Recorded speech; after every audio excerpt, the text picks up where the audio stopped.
Vamos falar agora sobre potências em cargas elétricas. A ideia desse vídeo aqui, pessoal, vai ser auxiliar para a gente complementar lá a nossa lista de cargas de projeto e também para entender a concepção aí do quando a gente fala em termos de potência de equipamentos, né?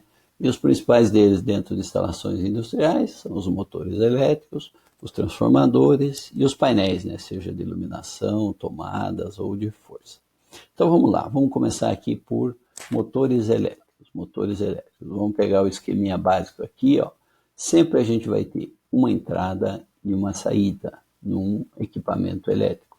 Uma entrada e uma saída num equipamento elétrico de conversão de energia, ou seja, que recebe um tipo de energia e fornece outro, que pode mudar o tipo da energia. Por exemplo, no caso de motores, recebe energia elétrica e fornece uma energia mecânica. No caso de painéis e transformadores, entra elétrica, sai elétrica. Então vamos lá, vamos para o lado da saída aqui primeiro, né? Então no motor, dado, olha aqui, ó, uma chamada importante. Sempre no motor, o valor da potência informada é sua potência mecânica. O dado de placa é sua potência mecânica. Mas por que é sempre assim? Porque sempre que a gente fala de potência nominal, isso para qualquer equipamento, seja um motor, um transformador, potência nominal sempre está referenciado a quanto esse equipamento entrega. Ou então no break, ou qualquer outro tipo, um banco de baterias, sempre que a gente fala potência nominal, é a saída do equipamento. Por outro lado, a gente está trabalhando aqui, por exemplo, dentro de especificação de condutores, dimensionamento de condutores, a gente precisa saber da corrente que está circulando aqui, ó, na entrada do nosso equipamento. Assim como para dimensionar disjuntores, contatores ou relés, nós precisamos conhecer a parte de entrada, a parte consumida. Voltando aqui para a saída, então, para a gente fixar, sempre é, no caso do motor, uma potência mecânica. Então, por exemplo, se a gente falar um motor de 15 HP, um motor de 20 CV, a gente está falando sempre de saída. Ah, mas e se falar 15 quilowatts? Motor de 15 quilowatts. O que vocês acham? É elétrico ou é mecânico? Sempre o conceito é potência nominal é saída, inclusive no sistema internacional, watts, e aí a gente pode usar normalmente quilowatts. Então, sempre que a gente falar em potência nominal de um motor, a gente está falando na saída, e é aqui que confunde um pouco, porque a gente sempre associa o watts à potência elétrica, mas ele também pode ser referenciado, se estivermos falando de uma potência nominal, por exemplo, de um motor, a gente está falando de uma potência de saída que é mecânica. Aqui algumas relações entre CV e watts, HP em watts. Né? Pois bem, mas a ideia é sempre utilizar a potência nominal em quilowatts. Agora aqui, ó, como é que a gente obtém então os valores de fator de potência e rendimento que vão nos trazer aqui, remeter para as potências consumidas? Então, uma vez que a gente conheça a potência de saída, tem as informações de fator de potência e de rendimento, nós conseguimos então obter esses valores dessas grandezas aqui de entrada para a gente fazer o correto dimensionamento então da nossa instalação. A potência elétrica, agora sim, a potência elétrica vai ser a mecânica dividida pelo rendimento do motor, e a potência aparente, uma vez que nós temos a potência elétrica, dividindo pelo fator de potência, a gente chega na aparente. E fechando aqui a potência reativa, que é a potência aparente ao quadrado menos a potência elétrica ao quadrado. E por que essa subdivisão? Por que a gente construiu essa divisão aqui de cargas? Porque no momento que a gente for compor a nossa lista de carga, nós vamos precisar somar todas as potências consumidas elétricas, todas as potências consumidas reativas, para daí no final da nossa lista de cargas compor a potência aparente da instalação. Por que a gente não pode sair somando as potências aparentes de cada carga? A única condição que a gente pode fazer isso é se todos os equipamentos possuírem o mesmo fator de potência. Caso contrário, a gente está usando uma soma escalar, aqui aplicando uma soma escalar em cada tipo de potência aparente, quando na verdade é uma soma vetorial. Então aqui sim, se a gente somar todas as elétricas, a gente está na mesma unidade base, watts, e aqui, somando todas as reativas, VAR, a gente tem toda a parte reativa. E no final, a gente monta a potência aparente, então, da instalação. Então aqui, a gente tem uma visualização de como é que funciona a parte consumida, como é que a gente sai, então, lá dos dados de placa, da potência nominal informada, transforma aqui em quilowatts, que é a base usual, sistema internacional, usa fator de potência, usa rendimento, calcula a potência elétrica, calcula a potência aparente, a potência reativa e fecha calculando a corrente nominal do motor. Como é que a gente calcula a corrente nominal do motor trifásico? Sua potência mecânica, raiz de 3, tensão, fator de potência, rendimento.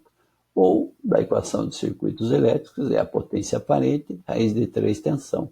Mas essa parcela aqui da potência mecânica, fator de potência, rendimento, é para a gente chegar aqui, ó, na potência aparente. Então aqui a gente pode usar diretamente a parte da potência mecânica e chegar até a corrente nominal.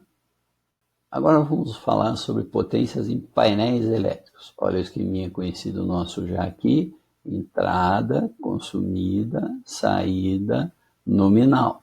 Então, placa. Então, de novo, se a gente tem a informação da potência nominal de um painel, a gente está falando da sua saída. Por que aqui apareceu P e Q que a gente não tinha no caso dos motores? Que os painéis eles podem ter uma potência aparente, e se tiver um fator de potência, uma potência ativa e reativa. Então, essa relação aqui, como é que a gente vai transformar potência aparente, potência ativa e reativa de saída nominal aqui para o nosso parâmetro de entrada, transformando em potência consumida de entrada, ativa, reativa e aparente. Bom, vamos entender primeiro as premissas. O fator de potência do painel está relacionado com o quê? Não diretamente ao painel, mas às cargas que nele estão ligadas. Então, o fator de potência é da instalação aqui depois do painel. E o rendimento, normalmente, a gente considera como igual a 1. Por que a gente considera como igual a 1? Teria a parte aqui das perdas por efeito Joule, nos barramentos, aquecimento, mas é um valor muito baixo em relação à potência nominal. Então, para efeito prático, a gente considera que o rendimento do painel é igual a 1. Com isso, o nosso P aqui de saída vai ser igual ao P de entrada, ou seja, o S consumido é igual ao S nominal. Tendo, então, a potência consumida total, essa é a potência aparente aqui, para a gente chegar na potência ativa, a gente multiplica pelo fator de potência, e para chegar na reativa, a gente trabalha aqui com o triângulo das potências, o S ao quadrado, menos o P ao quadrado, raiz quadrada disso. E a potência, e a corrente nominal do painel, como é que fica? Aí sim, sendo um painel trifásico, é a sua potência nominal, que aqui tanto faz, porque o rendimento é igual a 1, dividido por raiz de 3, tensão nominal, tensão de alimentação aqui na entrada, tensão nominal, lembrando, sempre é o quê? Tensão fase-fase e fase neutra. Por exemplo, o painel for 220/127, que tensão que a gente vai usar aqui? Nominal, seja onde for, sempre é tensão fase-fase. Então aqui, circuito trifásico, tensão entre fases. Então, nesse caso seria 220. Falando agora sobre potência em transformadores, para fechar aqui os nossos conceitos.